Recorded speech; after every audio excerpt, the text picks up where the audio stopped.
کہ کاشتکار کو پچھلے 2 سالوں میں 22 ارب روپے کم ملا۔ میں حکومت کو آج بتا کے جا رہا ہوں کہ آپ کو 3 4 5 مہینے بعد جہاں گندم نظر نہیں آئے گی، گندم نہیں ملے گی، تو غریب کا پھر کیا ہوگا؟ حکومت سے اپیل کرتا ہوں، ہاتھ جوڑ کے اپیل کرتا ہوں، خدا کے لیے اس مزدور کسان کو مت مارے۔ حکومت کا اپنا نعرہ تھا کسان خوشحال پاکستان خوشحال، تو کسان تو خوشحال نہیں ہے اس وقت۔ ملک کو چلانے والے یہی لوگ ہیں جو بلاؤس اس ملک کی خدمت کر رہے ہیں، اس کے بدلے میں نہ ان کی بچوں کی تعلیم اچھی ہے، نہ صحت اچھی ہے، نہ ان کا کھانا پینا اچھا ہے، نہ ان کا رہنا سہنا اچھا ہے، لیکن اس کے باوجود اس ملک کی خدمت وہ کیے جا رہے ہیں۔ اس ملک میں ان کو وہ برات حاصل نہیں ہے جو باقی طبقے کو برات حاصل ہے۔ ان کو اچھوت سمجھا جاتا ہے اس ملک میں، پیار سے ان سے بات تک نہیں کی جاتی کسان مزدور سے، ان کو محبت سے ان سے کوئی بات نہیں کرتا، حالانکہ سب کی خدمت تو کر وہی رہا ہے۔ جو آپ صبح دوپہر شام کو کھاتے ہیں کس کا اگایا ہوتا ہے؟ اس کسان مزدور کا اگایا ہوا ہوتا ہے۔ جو آپ پہنتے ہیں وہ کپڑا کپاس کس نے اگائی؟ اس کسان مزدور نے کپاس اگائی ہے۔ جو آپ گندم کھاتے ہیں کس نے اگائی؟ اس کسان مزدور نے گندم اگائی۔ چاول کھاتے ہیں، گوشت کھاتے ہیں، دودھ لیتے ہیں، مکھن لیتے ہیں، لسی پیتے ہیں، غرض ہے کہ اس ہر چیز، اور پھر یہ دیکھیں اس ملک کی ایکسپورٹ میں کتنا حصہ ہے، 70% صرف زراعت کے تھرو، اور مزدور کا 100% تمام انڈسٹری جو بھی ایکسپورٹ کر رہی ہے اس میں مزدور کا کردار ہے 100%۔ باہر سے جو زر مبادلہ کما کے آئے وہ بھی 100% ہے مزدور کا، کیونکہ مزدور ہے جس نے وہاں پہ بینک اکاؤنٹ نہیں کھلوایا، وہاں پہ نیشنلٹی نہیں لی، واپس ہر چیز اپنے ملک میں بھیجتا ہے، اپنے بچوں کے پاس، اپنے بھائی بہنوں کے پاس، پاکستان کے پاس، پاکستان میں وہ بھیجتا ہے۔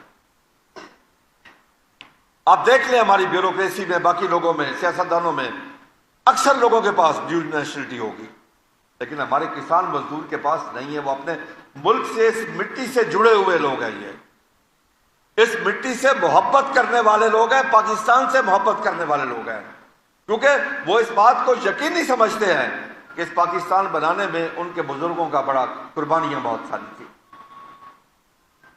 انہوں نے قربانیاں دے کے اس ملک کو بنایا، اور آج تک وہ اس ملک کو چلا رہے ہیں، اور ہمیشہ تک، قیامت تک الحمدللہ میں کہتا ہوں کہ یہ ملک پاکستان ہمارے لیے کسی جنت سے کم نہیں ہے، اور اس کو ہمیشہ چلاتے رہیں گے۔ میں اس موقع کے اوپر اپنی پاک فوج کو بھی سلوٹ پیش کرتا ہوں، اور خصوصاً مارکہ حق کے اب 1 سال مکمل ہو چکا ہے، میں مبارکباد پیش کرتا ہوں کہ جو انہوں نے اس پاک فوج نے قربانیاں دے کے اس ملک کی عزت بڑھائی، اس کے چاروں طرف اطراف میں جو ایک مضبوط دیوار کھڑی کر دی اپنی پاک فوج کی، دنیا میں ایسی کوئی مثال نہیں ہے۔ اس وقت پوری دنیا پاکستان کی طرف دیکھ رہی ہے، تمام مڈل ایسٹ، سعودی عربیہ، سب۔ ہمیں کیا فخر نہیں ہے کہ ہمارے ملک پاک فوج کو حرم پاک کی حفاظت کی ذمہ داری ملی ہوئی ہے؟ یہ ہمارے لیے باعث فخر ہے۔ اور پھر پچھلے سال اسی مہینے میں جس طرح دھول چٹائی اپنے دشمن بھارت کو، اس کے ناپاک ارادوں کو، میں اپنے فیلڈ مارشل کو بھی سلام پیش کرتا ہوں کہ جنہوں نے ایک جرأت، دلیری، بہادری کے ساتھ مقابلہ کیا، اور آپ سے 5-6 گنا بڑی طاقت کو زیر کیا، اور خود زبر ہوئے، اور زبردست طریقے سے ان کو زیر کیا، تو میں ان کو بھی خراج تحسین پیش کرتا ہوں، کیونکہ وہ سال اب مکمل ہو رہا ہے۔ ہم مزدور، کسان اس ملک کی خدمت کر رہے ہیں اور کرتے رہیں گے، لیکن میں حکومت سے اپیل کرتا ہوں، ہاتھ جوڑ کے اپیل کرتا ہوں، خدا کے لیے اس مزدور کسان کو مت مارے، اس کا معاشی قتل نہ کرے۔ آپ حکومتیں خود کہتی ہیں، حکومت کا اپنا نعرہ تھا کسان خوشحال پاکستان خوشحال، تو کسان تو خوشحال نہیں ہے اس وقت۔ کسان کی پیداواری لاگت بڑھ چکی ہے، کسان بیلنس یوز آف فرٹیلائزر نہیں کر سکتا۔ اب آپ کے سامنے ہے اس وقت کہ میں پچھلے پورے 1 سال سے بار بار کہہ رہا تھا کہ کسان بیلنس یوز آف فرٹیلائزر نہیں کر سکتا، اس کا نتیجہ آپ کے سامنے آ گیا گندم کی پیداوار میں۔ اب آپ کو میں حکومت کو آج بتا کے جا رہا ہوں کہ آپ کو 3 4 5 مہینے بعد جہاں گندم نظر نہیں آئے گی، گندم نہیں ملے گی، تو غریب کا پھر کیا ہوگا؟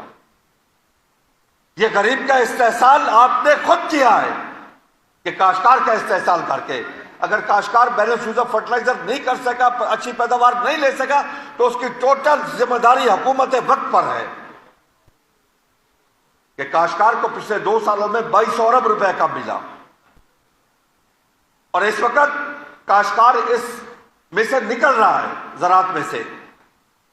اور زراعت آپ کی کہاں جا چکی ہے؟ اگر آپ زرعی شماریہ لیں 2020 کا تو آپ کے 80 لاکھ کاشتکار تھے اس وقت، اور 90% لوگوں کے پاس 1 ایکڑ سے 12.5 ایکڑ تھی. آج کیا ہوا؟ اگر 2026 میں لیں تو 99% لوگوں کے پاس 1 سے 12.5 ایکڑ ہے، یعنی کہ یونٹ کم ہوتا جا رہا ہے دن بدن. اس سے کیا ہوگا؟ پیداوار میں کمی آئے گی. ہم آبادی میں تو ہر سال ایک نیا نیوزی لینڈ یا سنگاپور ایڈ کر رہے ہیں. ہم اپنی آبادی جتنی بڑھا رہے ہیں اسی حساب سے ہماری ایگریکلچر کی گروتھ اب مائنس پہ آ چکی ہے اس وقت. جو ہمارا پچھلا سال گزرا ہے وہ -13.49 ہے. یہ آبادی پاکستان کی جس میں کسان بھی ہے، مزدور بھی ہے، کلرک بھی ہے، جس میں سیاستدان بھی ہے، جس میں فوج بھی ہے، عدلیہ بھی ہے، تمام کلرک بھی ہے، مؤسس شہری بھی ہے، تمام مکاتب فکر لوگ جو 25 سے 26 کروڑ ہے، ان کی بندوبست اگر خوراک کا کرنا ہے تو ہمیں زراعت کو ترجیحات پہ لانا ہوگا، کسان کو باعزت شہری بنانا ہوگا یہاں پہ، اور اس کا کاروبار باعزت اور منافع بخش بنانا ہوگا. اگر اس کو بنانے کے لیے ہمیں بیلنس یوز آف فرٹیلائزر کرنا بھی ہمارے لیے ضروری ہوگا. اور بیلنس یوز آف فرٹیلائزر کب ہوگا؟ جب اس کو مناسب داموں میں وہ کھاد ملے گی.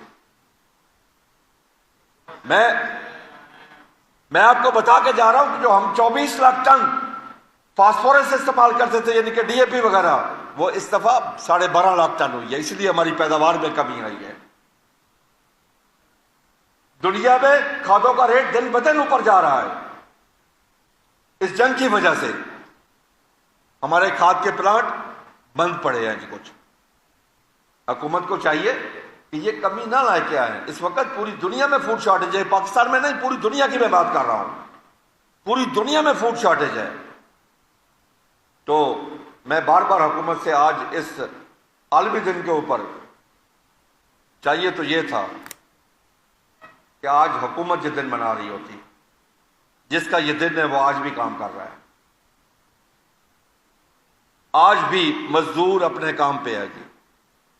آج بھی کسان فصلوں کو پانی لگا رہا ہے، جانوروں کو چارہ کھلا رہا ہے، پانی جانوروں کو بھی پانی پلا رہا ہے، اپنی فصل پہ سپرے کر رہا ہے. آج بھی وہ چھٹی نہیں کر رہا. آج بھی آپ شہروں میں دیکھیں بلڈنگز بن رہی ہیں، مزدور کام کر رہے ہیں، اس کی کوئی چھٹی نہیں ہے. آج بھی آپ روڈ پہ چلے جائیں، کوئی رکشہ چلا رہا ہے، کوئی کچھ کر رہا ہے، وہ اپنا کام کر رہے ہیں. اسی طریقے سے میری خواتین جو کسان مزدور ہیں وہ بھی اپنا کام کر رہی ہیں، اور زراعت میں ان کا بھی 50% حصہ ہے. ان کو جس طریقے سے جس لیول پہ خراج تحسین پیش ہونا چاہیے تھا وہ نہیں ہوا. میں معذرت کے ساتھ کہوں گا، میں اس بات پہ تکلیف پہ ہوں. میں اپنے جذبات کا لفظوں میں احاطہ کر کے نہیں بتا سکتا، بلکہ میں اس تکلیف کی شدت نہیں پہنچا